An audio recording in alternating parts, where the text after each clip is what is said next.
Good evening, everybody. Good evening, good evening. I thought I would come on and talk about what it was like to train with Tom Aspenel, what it was like to spar with Tom Aspenel, and the lads that are down there are absolutely phenomenal, but sparring with Tom Aspenel was a game changer for me, it really is an experience of a lifetime, you know, to go down there, to be invited down there to train with these boys, these elite fighters, is such an experience, such a heartwarming, humbling experience.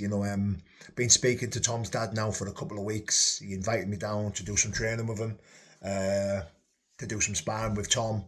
Said he knew who I was. He'd heard of me, and I was more than welcome to come down. And it was today was phenomenal. It's up there with one of the best things I've ever decided to do. Going down, traveling. I was traveling down there. I was going down. I was getting really nervous. I wanted to perform at my best. I wanted these guys to see that. I am a good fighter and I am a good striker. I'm not just a numpty who's just turning up for clout and whatever. And I did some good rounds with Tom.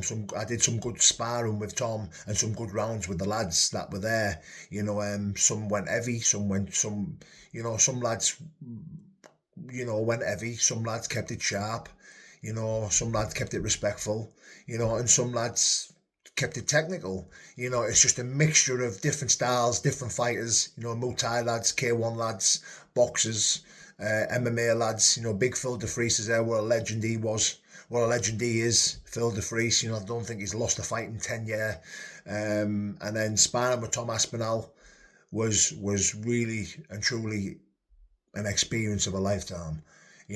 Tom is the baddest man on the planet. He is the best striker I have ever sparred with. Even though it was just sharp and technical, he kept it respectful. He kept it sharp. He controlled the distance. He controlled the pace.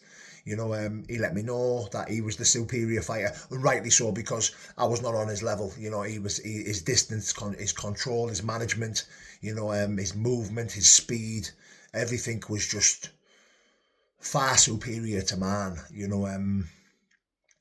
Been a long time since I done any full striking with the K1 and the Muay Thai and stuff like that. It's been a long time, and I absolutely enjoyed it today. I thoroughly enjoyed it. It was one of the best decisions I've done in a long time to go down. I mean, I was travelling down there really nervous, thinking not knowing what to expect. Thinking, these guys just going to absolutely fucking annihilate me.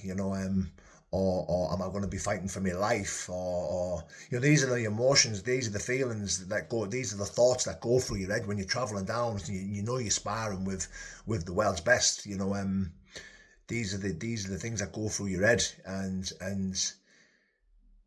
when I got there and I sparred with the lads, I held my own against most of the lads. I think Tom and another guy were the only people that thought I'm out my depth here. I'm way out my depth. There was two lads there. One was an up-and-coming young lad, 120 odd kilos, fucking phenomenal he was. Big lad. He was just pinging me all over the shop, couldn't really get next to him. And then there was Tom Aspinall, another, he is the baddest man on the planet. He oozes class, speed, control, sharpness, it's just another level. Levels above everyone on this planet, never mind just me, and when I was sparring with him and moving around with him, I just thought, right, just control the distance with the leg kicks, just leg, that's all I kept thinking, leg kick, and he was onto me straight away. He knew that's what I was trying to do, work my way in, work my way out with leg kicks, and he just pieced me up. And look, I did never want to disrespect the man and try and think, I'm going to get you, I'm going to do this, because I knew it'd just be silly, something very silly to do. I wanted to push the pace and give him some hard rounds, but let's have it right. I'm never going to be giving a man like that hard rounds. Just to be sharing the mat with him was a privilege in itself. Is enough respect I need from that man. The respect that Tom Aspinall and his dad and that team have showed me to be on that mat sharing it with him. Never mind, you know, trying to give him hard rounds, because I'm not on that level. I'm never going to give someone like Tom Aspenel hard rounds. But, you know, I'm a fan of Tom's, you know, and to see him in the flesh, it was enough for me.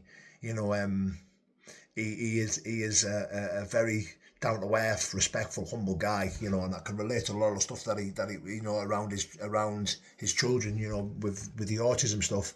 And yeah, it was an experience of a lifetime. I've absolutely loved today. It's been one of the best days of my life. It's been one of the best days I've ever had. You know, going down there and meeting Tom Aspenel and sparring with him, sharing with him. I've got some footage, but, you know, I've messaged him and I've asked him if I can post it, but, you know, it's just put him licking me. It's him piecing me up, you know, which I don't mind posting at all. You know, I do have footage, and I'd love to post it, but I don't want to disrespect him and post it without his acknowledgement, without his say so, because I do want to go down there again, and they have made it clear that I can come down every Tuesday if I want. I can go down every Tuesday and I can train with him, you know. So I have asked him if I can post it. I have messaged him and asked him if I can post it, but, you know, I totally understand if he says no. You know, he's a world elite fighter. You know, why would I expect him to say yeah? And I just didn't want to post it and disrespect the man. But he is just piecing me up. Like, there's no, it is just a one-sided sparring fight, a sparring match. You know, which is, I'm cool with it. It was brilliant, absolutely brilliant. But yeah. Anyway, that's the experience I've had today, and it's been absolutely mint. One of the best days of one of the best ever days of my life. Brilliant. God bless, guys. Take care.